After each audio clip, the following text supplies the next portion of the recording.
श्री रामचरितमानस 4 घाट। प्रथम घाट का नाम है शरणागति घाट, जिस पर वक्ता पूज्यपाद गोस्वामी तुलसीदास जी महाराज, श्रोता उनका निज मन स्वांता सुखाय, उनका निज मन कहाँ बैठे हैं? काशी विश्वनाथ की पावन धरा गंगा जी के 80 घाट पर। गोस्वामी तुलसीदास जी का अपना मन श्रोता है। अस्तु कह दिया जाए, गंगा मैया की पावन धारा श्रोता है। अस्तु कह दिया जाए, संत समुदाय श्रोता है। ध्यान से समझिए। प्रथम घाट, इस घाट का नाम है शरणागति घाट। गोस्वामी तुलसीदास जी श्री रामचरितमानस में अपने मन को क्या सुना रहे हैं? भगवान की कथा। मानस में मन सुनना चाहता है कुछ, तो भगवान की कथा सुना रहे हैं। और वही गोस्वामी तुलसीदास जी विनय पत्रिका में मन की व्यथा को किसको सुना रहे हैं? मर्यादा पुरुषोत्तम भगवान श्री राम को।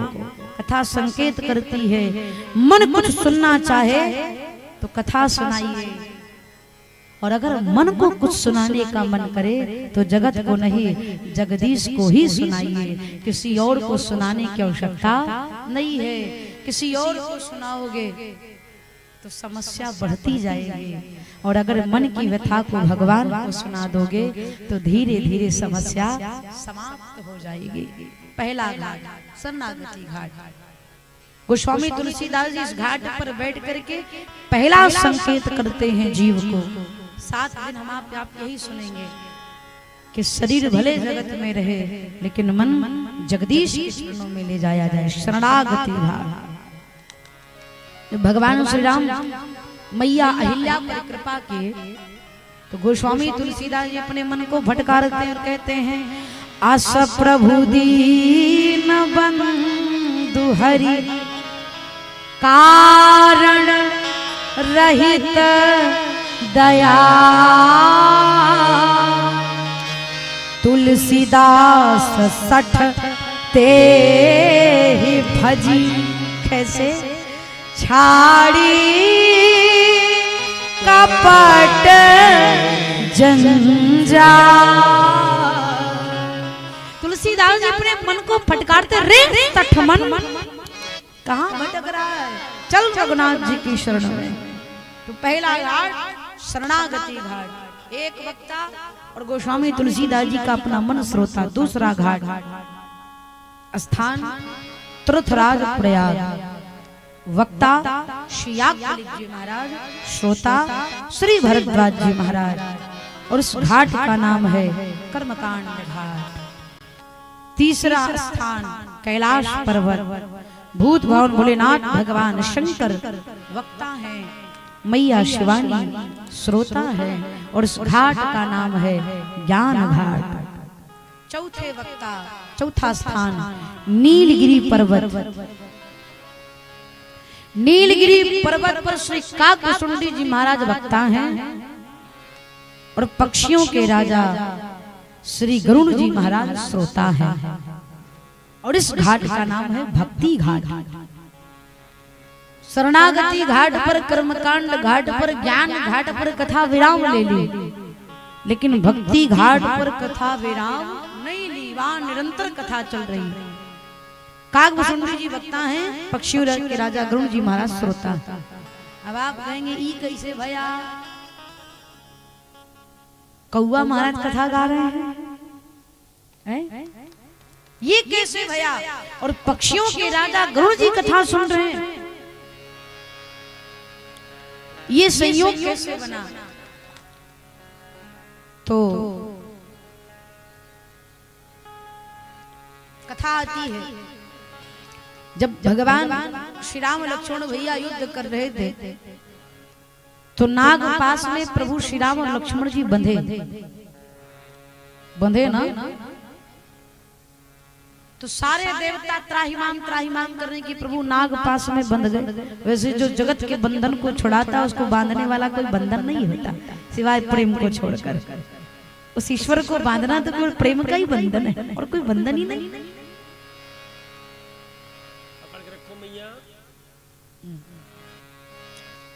लेकिन भगवान श्री राम और लक्ष्मण जी के नाग पाश को बंधन से कैसे मुक्त किया जाए, तो जितने देवता सब खड़े होकर देख रहे हैं, लेकिन उसमें एक महात्मा जिनका नाम देवर्षि नारद, सभी जानते हैं नारद जी को। नारद जी कैसे महात्मा है जो प्रॉब्लम क्रिएटर भी है और प्रॉब्लम शूटर भी है। प्रॉब्लम समस्या खड़ी भी करते और समाधान भी करते। संतोष बाबू ये मार्ग बंद कर दिया जाए, ये मार्ग बंद कर दो, जिसको आना होगा सामने से आएंगे भैया। प्रॉब्लम क्रिएटर और शूटर दोनों है। तो नारद जी ने देखा कि प्रभु राम और लक्ष्मण जी नाग पास में बंधे, कौन छुड़ाएगा। तब श्री गरुड़ जी महाराज का आवाहन किया। भगवान के वाहन गरुड़ जी आए और राम जी और लक्ष्मण जी को नाग पास के बंधन से मुक्त कर दिया। अब गरुड़ जी ने नाग पास के बंधन से तो राम जी लक्ष्मण जी को छुड़ा दिए, लेकिन उनको खोले और स्वयं बंध गए। सोचने लगी ई कौन भगवान है हो, ये ईश्वर नहीं हो सकते, ये तो कोई साधारण नर है, ये भगवान नहीं हो सकते। अब गरुड़ जी की बुद्धि चकराई, ये भगवान नहीं है। नारद जी ने देखा तो कहा ओहो तुम तो आए, तुमको समस्या से छुड़ाने के लिए, तुम खुद ही समस्या में उलझ गए। जाओ अपना इलाज करवाओ, बीमारी पकड़ ली है तुमको, जाओ। कहाँ जाएं? बोले मेरे पिता ब्रह्मा जी के पास जाओ। गरुड़ जी महाराज ब्रह्मा जी के पास गए। बोले सरकार हम राम लक्ष्मण जी को नाग पास के बंधन से छुड़ाने के लिए गए थे, हमें पता नहीं क्या हो गया। देखिए जीवन में एक दोष है जो बहुत खतरनाक है, उस दोष का नाम है नैकट्य दोष। क्या नाम है मैया? नैकट्य दोष। इसलिए सेवक और स्वामी को बहुत देर तक एक साथ नहीं रहना चाहिए। ज्यादा निकटतम होने के बाद व्यक्ति दोष देखना शुरू कर देता है। ऐसे गुरु और चेला, चेला 4 बजे उठे, गुरु जी 5 बजे उठे, तो चेला कुछ दिन बाद कहे देखो गुरुजी 5 बजे उठ रहा है, ई कौन गुरु है भैया। लोग ऐसा दोष देखना शुरू कर देते, इसलिए दूरी बनाकर रखना चाहिए, इससे दोष नहीं आएगा। राम जी के सेवक है गरुड़ जी, लेकिन देखिए निकटतम आया, दोष आ गया, नैकट्य दोष। ब्रह्मा जी के पास गए, ब्रह्मा जी ने देखा अच्छा तुमको पकड़ लिया। गरुड़ जी ने कहा तुमको मतलब आप भी ग्रसित थे क्या? ब्रह्मा जी ने कहा एक बार नहीं, जेहि बहु बार नचावा मोही, सोई व्याप्यो विहंग पति तोही।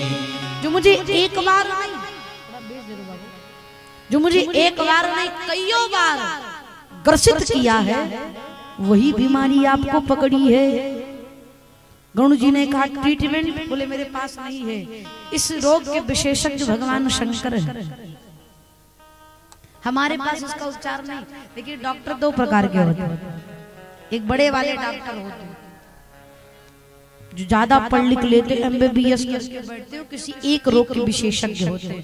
दंत रोग विशेषज्ञ, हृदय रोग विशेषज्ञ, नेत्र रोग विशेषज्ञ। अगर आंख वाले डॉक्टर के पास गए हो और समस्या तुम्हें दांत में है, तो कहेंगे हमारे पास इसका इलाज नहीं है। वो जिस रोग के विशेषज्ञ हैं उसी का उपचार करेंगे।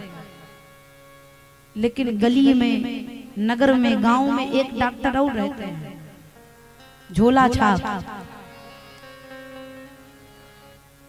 उनकी इतनी बड़ी बैग में दुनिया की कोनो बीमारी नहीं जिसकी उपचार ना लेकर चलते हो।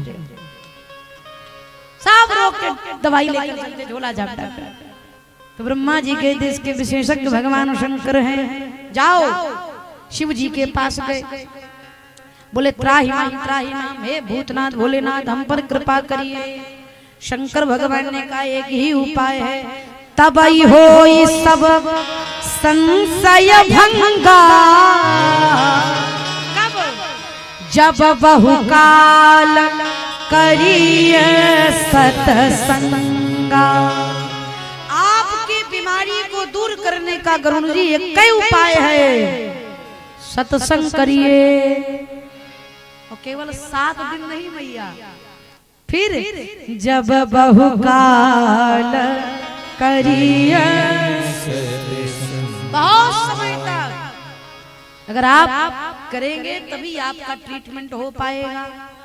शंकर भगवान की बात शंकर गुरु जी ने कहा तो आप ही सुना दीजिए, आपसे बड़ा वक्ता कौन मिलेगा। शंकर भगवान ने कहा ना, मैं नहीं, तुम्हें स्थान बता दे रहा हूं, नीलगिरी पर्वत पर सत्संग हो रहा है। कौन? कागभूषुंडी जी महाराज कथा करे, जाइए वही सुनिए चकाचक। अब जब गरुड़ जी महाराज को शंकर भगवान ने विदा किया तो उनके भेजने के बाद मैया पार्वती ने शंकर भगवान से कहा, नाथ आप भी तो सत्संग के प्रेमी हैं, फिर आपने गरुड़ जी को कथा क्यों नहीं सुनाई? आप ही सुना देते, वहां भेजने की क्या जरूरत है? शंकर भगवान मुस्कुराए, बोले देवी हम समझाते तो उसको समझ में कम आता, इसीलिए हमने गरुड़ जी के पास भेज दिया। क्यों? खग समझें खग ही कहे भाषा, उनकी भाषा जल्दी समझ में आएगी। कोई संस्कृत का विद्वान बैठा हो और संस्कृत में अगर वो ग्राम सिंघा भी कहेगा तो वो समझ जाएगा, अच्छा अच्छा ग्राम सिंघा का मतलब ये है। श्री गरुड़ जी महाराज कागभूषुंडी जी के पास पहुंचे। कागभूषुंडी जी महाराज कथा करे तो देखा गरुड़ जी आए हैं, राजा जी आए हैं, सही चरणों में प्रणाम क्या, कहिए नाथ किस लिए आए हो? तब गरुड़ जी महाराज कहते हैं, सुनहु तात जेहि कारण आयो, तो सब भयं तरस तब पायो।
जैसे कागभूषुंडी जी की आश्रम में प्रवेश किए, आश्रम का दर्शन करते ही सारा संशय समाप्त हो गया।